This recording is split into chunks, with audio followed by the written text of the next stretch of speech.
Bienvenue à l'heure de la bonne nouvelle. Selon vous, qui est le plus grand personnage de l'histoire?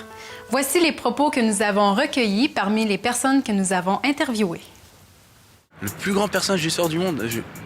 Aucune idée. Là, pour le coup... De l'histoire de l'humanité? Oui. Gandhi? Il y a Napoléon. Comment il s'appelle? Gandhi. Jésus. C'est pas Jésus, en tout cas.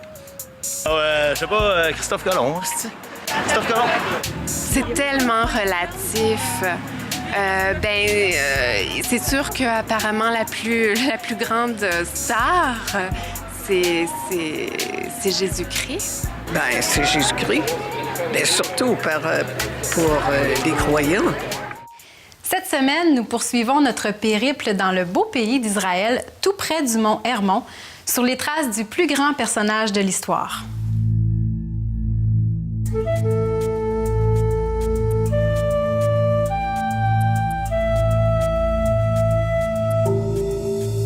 Nous sommes maintenant sur ce qu'on appelle aujourd'hui les hauteurs du Golan.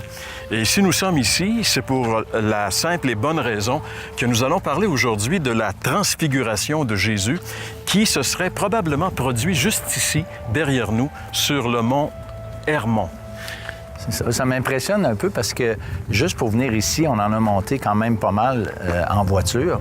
Et puis, c'est frappant de penser comment Jésus devait être en forme. Puis ses disciples, on s'entend, ces gens-là, dans ce temps-là, ils en marchaient énormément. Puis monter, moi, ceux qui ont fait déjà un peu de la montagne, là, monter, c'est des heures, c'est difficile. Puis on voit que Jésus était quand même un homme normal comme les autres. Il était soumis, j'allais dire, aux lois de la nature, tu sais. Absolument. Puis c'est toujours impressionnant également. Tu sais, moi, quand je lis la Bible, je lis à propos du mont Hermon, de cette région ici où Jésus a fait du ministère, justement où on est. Mais de voir de mes propres yeux le mont Hermon, ça, je trouve ça vraiment impressionnant. C'est clair. En fait, le mont Hermon, c'est la plus haute montagne en Israël. Elle est haute de plus de 9230 pieds au-dessus de la mer. Dans l'Ancien Testament, elle était parfois appelée le mont Sion. Cette montagne a été conquise sous la direction de Moïse. Ensuite, elle a été donnée à la tribu de Manassé. Probablement en raison de sa majesté, elle est souvent mentionnée dans la poésie hébraïque, dans les psaumes par exemple, le Cantique des Cantiques. Bien que le mont Tabor, situé au sud de la Galilée, soit souvent désigné comme étant le mont de la Transfiguration, le mont Hermon correspond davantage à ce lieu où le Seigneur Jésus a été manifesté dans toute sa gloire. Il s'est passé bien des choses sur les montagnes dans l'histoire de la Bible. La première chose dont on pourrait parler, évidemment, c'est ce qui s'est passé sur le mont Sinaï. Tout le monde, bien sûr, a entendu parler du mont Sinaï, qui est situé dans le sud d'Israël. Nous, on est tout au nord présentement. Mais sur le mont Sinaï, Moïse a reçu de Dieu ce qu'on appelle les 10 commandements ou la loi. C'est Dieu qui a parlé à Moïse directement sur le mont Sinaï. Un autre événement important qui s'est produit sur une montagne, c'est sur le mont Carmel. La Bible dit que, alors qu'Israël avait abandonné son Dieu pour se tourner vers des faux dieux, des idoles, et entre autres un dieu qui s'appelait Baal, Élie, qui était le prophète de Dieu à cette époque-là, a mis au défi 450 prophètes de Baal sur le mont Carmel, et Dieu a opéré un miracle incroyable démontrant qu'il était vraiment Dieu. Mais probablement que l'événement le plus important qui se soit produit sur une montagne s'est produit ici derrière moi, sur le mont Hermon. C'est sur cette montagne que la Bible dit que Jésus a été transfiguré. Dans l'Évangile de Matthieu, on lit cette phrase assez énigmatique où Jésus dit à ses disciples « Certains d'entre vous ne mourront point avant d'avoir vu le royaume de Dieu arriver. » Et quelques jours plus tard, en fait 6 jours plus tard, Jésus se retrouve ici avec ses disciples, 3 de ses disciples, Pierre, Jacques et Jean, et il vient sur la montagne Hermon, le mont Hermon, quelque part ici derrière moi, Et sur cette montagne-là, il a été transfiguré. Il a été en réalité métamorphosé. La Bible nous parle d'événements miraculeux qui se sont produits sur cette montagne derrière. La Bible dit que les vêtements de Jésus sont devenus éclatants de blancheur. Ils brillaient. Comme jamais les disciples avaient vu quelque chose de brillant. La Bible dit aussi que le visage de Jésus brillait comme le soleil lorsqu'il brille à son maximum. J'aimerais vous dire que présentement, je suis sous le soleil d'Israël aux alentours du milieu de la journée. Il fait chaud et le soleil est vraiment brûlant, mais le visage de Jésus rayonnait de cette splendeur. Et en plus, un autre miracle qui s'est produit ici, 2 personnages très importants de l'Ancien Testament sont apparus, Moïse et Élie. Ils étaient là avec Jésus sur la montagne derrière moi. Et Moïse, bien sûr, représente la loi. Élie représente les prophètes. La loi et les prophètes, c'était l'Ancienne Alliance, l'Ancien Testament. Jésus représente la Nouvelle Alliance. Sur cette montagne, nous avons, avec cette transfiguration, une belle image qui nous montre que maintenant, l'Ancienne Alliance est terminée et maintenant, c'est la Nouvelle Alliance. Et quand l'apôtre Pierre a vu Jésus transfiguré, lorsqu'il a vu ces 2 personnages aux côtés de lui, il a complètement disjoncté et il s'est dit, il faut absolument que nous restions ici, c'est merveilleux, il est bon pour nous d'être là et il propose de construire 3 tentes pour que les gens restent là. Et quand Pierre parlait, un autre phénomène extraordinaire s'est produit, et c'est probablement le phénomène le plus extraordinaire de la transfiguration.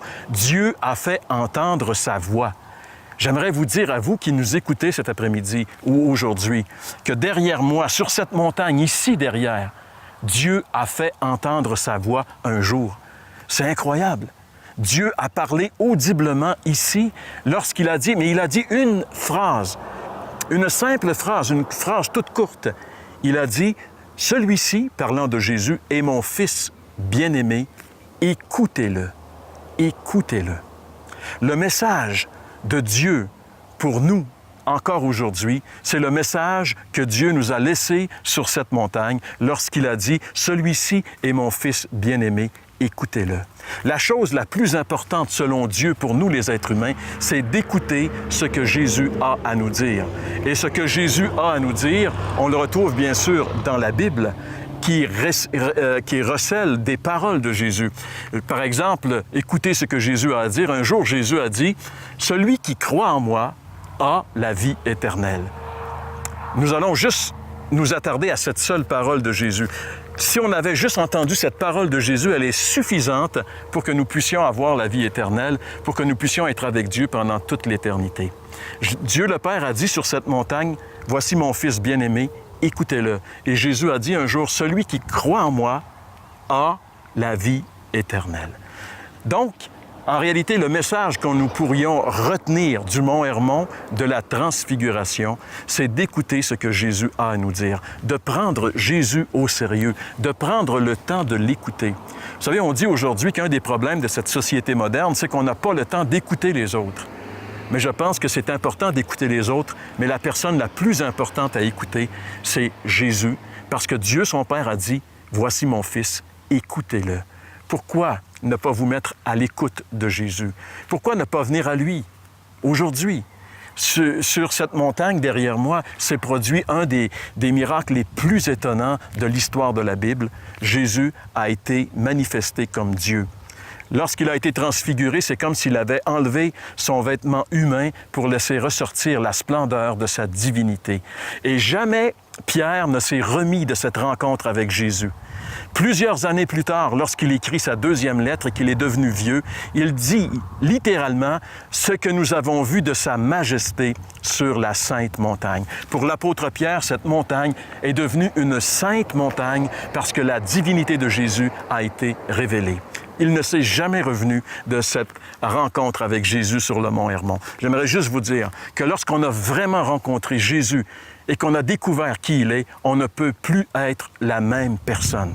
Et ma prière, alors que je suis ici, sur le mont Hermon, c'est que vous preniez au sérieux la déclaration de Dieu le Père à propos de son Fils, que vous l'écoutiez, que vous le receviez comme votre Sauveur et votre Seigneur, afin que vous puissiez véritablement avoir la vie éternelle.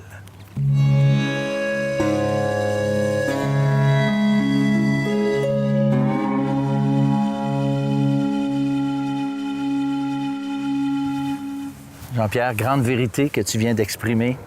Puis j'aime beaucoup l'idée, moi, de comparer le mont Sinaï, qui est la loi, qui nous condamne. Le salaire du péché, nous dit la Bible, c'est la mort. Mais le don gratuit de Dieu, c'est la vie éternelle en Jésus-Christ.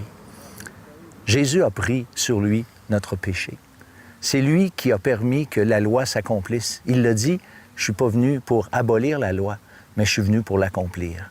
Et lorsque Jésus a donné sa vie, il remplissait les exigences de Dieu en relation avec le péché. Il mourait pour chacun d'entre nous. Maintenant, aujourd'hui, Dieu ne parle peut-être plus sur cette montagne, mais il fait encore entendre sa voix dans le secret de nos cœurs, dans nos consciences, pour nous dire qu'il veut encore que nous écoutions ce que Jésus a à dire et surtout que nous croyons à ce qu'il a accompli. Alors, je vous invite là où vous êtes, peut-être simplement dans une prière, dire « Seigneur, je reconnais que la loi me condamne parce que je suis un pécheur, mais je comprends et je crois maintenant de tout mon cœur que, oui, Jésus a pris mon péché et que maintenant, je peux en être libéré. Je peux, à partir de ce jour, retrouver ce contact, cette relation avec toi personnelle et vivre en harmonie, sachant que mes péchés ont été pardonnés. C'est ce que je vous invite à faire maintenant, sans tarder, afin que vous puissiez recevoir ce plein et entier pardon. Un jour, Dieu a fait entendre sa voix pour nous donner la consigne d'écouter son Fils. Je vous invite à écouter les paroles du Seigneur au travers la lecture de la Bible. Et pour recevoir un Nouveau Testament, communiquez avec nous, que ce soit par téléphone, par la poste ou encore par courriel. Et voici nos informations. L'heure de la bonne nouvelle, casier postal 26006, Trois-Rivières, Québec, G8Y7M1 ou par téléphone au 1-866-509-1319 ou encore par courriel à info@hbn.ca.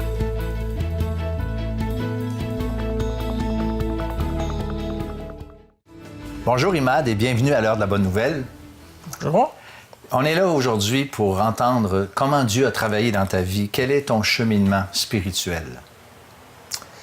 Oui, en fait, moi, je suis né dans une famille chrétienne. Mes parents étaient chrétiens avant de se marier. Puis mon enfance était marquée surtout par les problèmes de guerre, le conflit qui continue encore au Liban, puisque je suis né dans ce pays du Moyen-Orient. Puis j'étais né durant la guerre des 7 jours, quand Israël a conquéri les pays arabes autour d'elle. Puis toute mon enfance, jusqu'à l'âge de 15 ans, 16 ans, c'était la guerre. Puis mes souvenirs d'enfance, c'est surtout la guerre, puis les atrocités de la guerre. Ça m'a marqué beaucoup, mais de l'autre côté, on était dans une famille chrétienne. Les parents ont essayé de nous conserver une atmosphère assez chaleureuse. Puis on vivait vraiment notre foi à la maison. Donc les parents nous enseignaient la Bible, puis ils vivaient devant nous ce qu'ils enseignaient. Puis je trouve que c'est intéressant un peu de parler un peu du témoignage de mon père, qui a connu le Seigneur à l'âge de 22 ans, quand il était tout jeune. Il l'a connu juste en lisant la Bible. Il était exposé à une Bible. Moi, je dis que c'était la providence. C'était pas par chance. Il a ouvert la Bible avec un ami, puis ils ont commencé à lire, puis il a trouvé que c'était l'une des deux choses. Ou la Bible était falsifiée, ou leur christianisme n'était pas vrai. Puis en découvrant la vérité, il s'est converti puis a consacré sa vie au Seigneur. Puis c'est comme ça que moi je suis né dans cette famille. La première Bible que j'ai lue, c'était le visage de mes parents, puis la vie de mes parents. J'ai connu le Seigneur à travers leur vie. Puis en cheminant dans cette vie personnelle, j'étais exposé à plusieurs défis. Puis à l'âge de l'adolescence, je commençais à me demander des questions. Est-ce que c'est une foi que j'ai héritée de mes parents ou c'est une conviction personnelle? J'étais vraiment partagé entre une foi virtuelle, la raison et la vie chrétienne pratique quotidienne. Parce que je voulais avoir une vie parfaite, mais je n'arrivais pas à l'avoir. Donc, j'étais comme partagé entre ces deux mondes, le monde pratique puis le monde virtuel de la foi. il y a eu plusieurs événements pendant ma vie. J'étais exposé à plusieurs risques. Je passais proche de la mort plusieurs fois. Et ce sujet était devenu tellement commun dans ma vie à cause de la guerre qu'on vivait. J'étais comme indifférent à un certain moment à la mort parce que je savais que si je meurs, je vais être au ciel. Jusqu'au temps où je perds mon ami de classe. Puis quelques mois après, je perds un autre ami dans d'autres circonstances et un troisième dans la même année. Puis à ce moment-là, je commence à douter de ma Quel âge foi. Là, j'étais adolescent, j'avais 13-14 ans. OK. Puis là, je me demandais, est-ce que ces gens-là sont morts, sont perdus pour de bon? Parce que je savais que c'était des jeunes, mais ils n'étaient pas croyants. J'avais témoigné à plusieurs reprises devant eux, puis ils n'étaient pas tellement convaincus. Là, je me demandais, est-ce qu'ils sont perdus pour une éternité?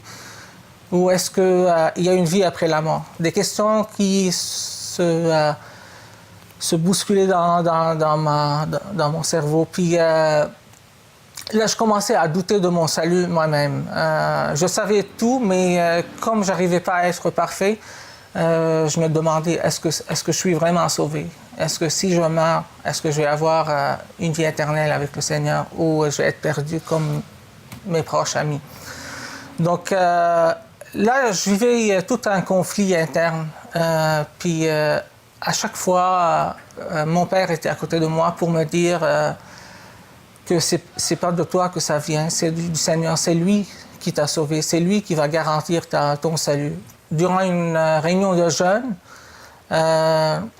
il y avait quelqu'un qui prêchait, puis il mentionne un verset tiré du livre des Rois, quand Élie avait parlé au peuple, puis en disant « Jusqu'à quand vous hésitez entre les deux chemins? Si Dieu est le vrai Dieu, suivez-le. Puis c'est Baal, suivez-le. Puis ce verset m'a vraiment parlé. Puis c'était vraiment quelque chose adressé à moi, parce que je vivais entre les deux mondes. Puis je chevauchais entre le monde et le Seigneur.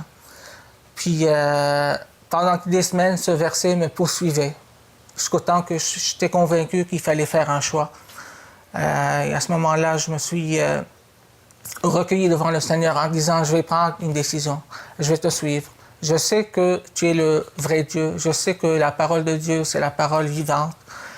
Et là, j'étais convaincu que c'est pas par ma propre force que je veux continuer, c'est par la grâce du Seigneur, puis la grâce de Dieu. Puis là, je me suis remis à lire ma Bible. Puis je trouvais que c'est un livre extraordinaire. Ça me parlait vraiment. Dans chaque lecture, je trouvais quelque chose adressé personnellement à moi. Puis il y avait des versets que je connaissais, mais là, c'est autre chose. Là. Ça sortait du livre pour me parler, pour me dire quelque chose. Puis avant, je connaissais la Bible comme des informations, mais à partir de ce moment, c'est comme une force qui transformait ma vie. C'était pas juste des informations, c'était une force de transformation dans ma vie. Ouais. Parce que la Bible dit que c'est la parole vivante de Dieu. Hein? Exactement. Je trouve que c'est un livre merveilleux. Là. Je vous ai mentionné que mon père a été sauvé à travers juste la lecture de ce livre.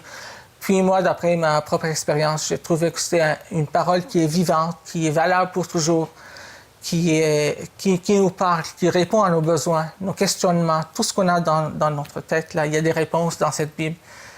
Puis j'étais encouragé à la lire, puis je la lisais vraiment d'une façon extraordinaire. Là, je passais des heures à la lire, puis je trouvais beaucoup de passion à la lire. Puis là, j'encourage actuellement mes enfants à le faire, tous les jeunes autour de moi.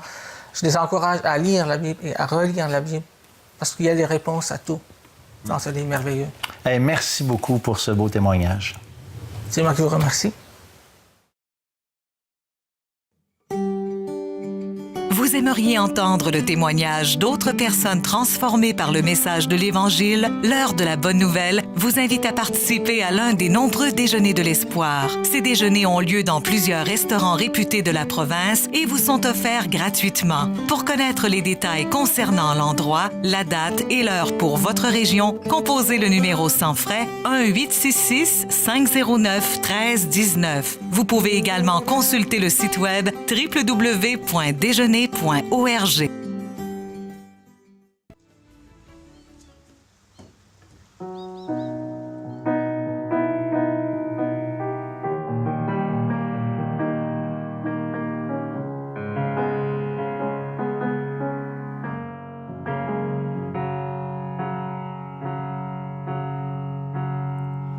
Tu pries le ciel pour qu'il t'apporte de plus beaux jours. Tu mets ton espoir dans les gens qui t'entourent. Tu vis à la recherche d'un confort, tout faire pour améliorer ton sort.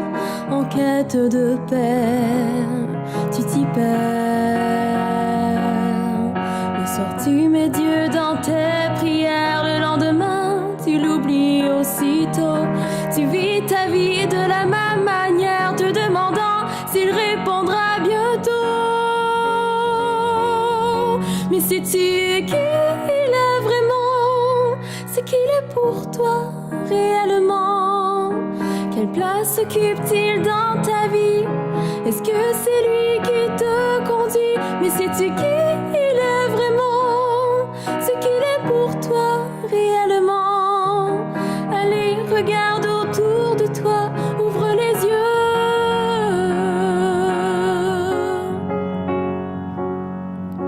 Tout ce qu'il y a autour de toi vient d'un seul auteur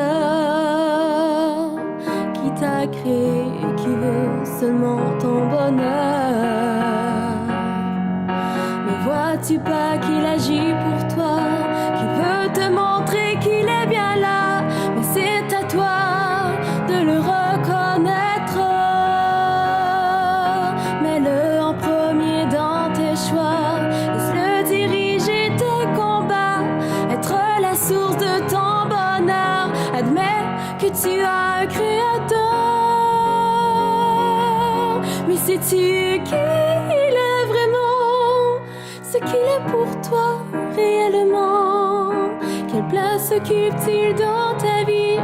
Est-ce que c'est lui qui te conduit? Mais sais-tu qui il est vraiment? Ce qu'il est pour toi réellement. Allez, regarde autour de toi, ouvre les yeux.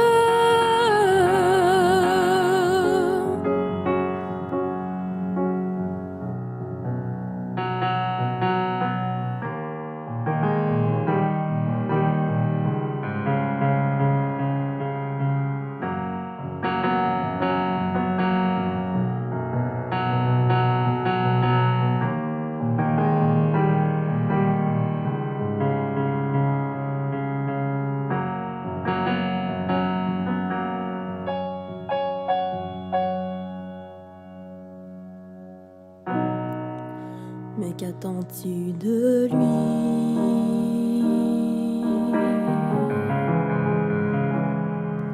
Il a déjà tout fait pour toi. Maintenant, c'est ton choix. Mais ne passe pas à côté de ta vie. Ne passe pas à côté de ta vie. Mais dis-moi qui il est vraiment, ce qu'il est pour toi réellement. Quelle place occupe-t-il dans ta vie? Est-ce que c'est lui qui te conduit? Mais dis-moi qui il est vraiment, ce qu'il est pour toi réellement. Allez, regarde autour de toi, ouvre les yeux.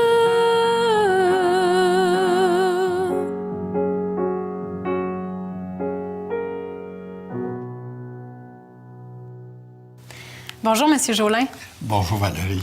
J'aimerais que vous parliez à nos téléspectateurs à la maison de l'importance de lire la Bible, d'être à l'écoute de ce que Jésus a à dire, finalement. Oui, c'est vrai. Au début du ministère de Jésus, Satan est venu pour attaquer Jésus au début de son ministère. Oui.